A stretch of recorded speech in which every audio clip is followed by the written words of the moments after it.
Hey everyone, today's topic is pigmentation. First pigment is melanin.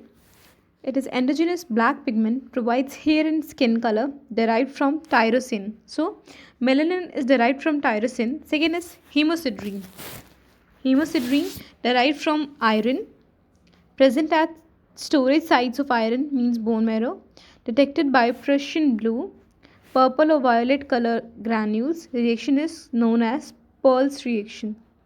Now, the hemosiderin is detected by Prussian blue. Reaction is known as Pearl's reaction. Third pigment is lipofuscin or lipochrome. Lipofuscin is pigment of free radical injury.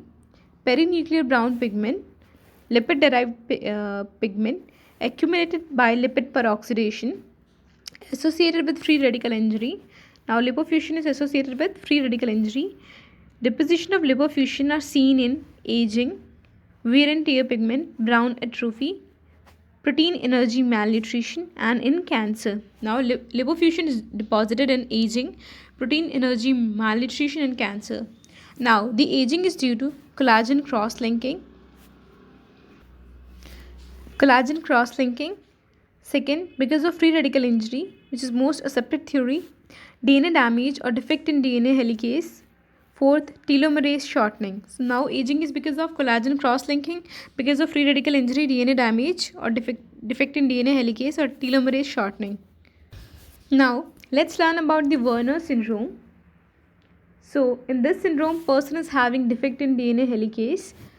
Means if there is defect in DNA helicase, there will be the DNA damage. It's premature aging and serotonins. These are new molecules that causes DNA alteration, decreases free radical injury, and decrease insulin resistance. Now, DNA alteration and the decrease in free radical injury, they increase lifespan of cell, while decrease insulin resistance, they decrease diabetes mellitus. Serotonins increase by decreased calorie intake and red wine consumption. Now, the molecule which is present in red wine is sirtuins. Now, let's learn about the calcification, which is of two types, diastrophic and metastatic calcification. Now, firstly, diastrophic calcification, serum calcium normal. So, in diastrophic calcification, the serum calcium is normal, so means it is normocalcemia. Calcium deposited in dead or degenerated tissues. Example, tuberculosis of lymph node, cardiac valves, rheumatic heart disease, atherosclerosis, tumors or cancer. Tumors or cancers, pseudomonas body. Now, pseudoma bodies are calcium deposited inside the tumor cells. It is concentric rings of calcium. So, we can learn it by most: meningioma, papillary cancer of ovaries, papillary cancer of salivary gland, and papillary cancer of thyroid. So, meningioma, papillary cancer of ovaries, papillary cancer of salivary gland, papillary cancer of thyroid. Now, the metastatic calcification, here the serum calcium increases, deposited in living tissues. Example, PTH.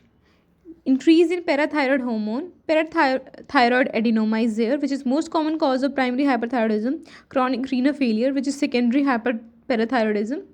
Second is vitamin D intoxication, granulomatous disease, 1-alpha hydroxylase increases, which increases calcitriol. Third, milk alkali syndrome.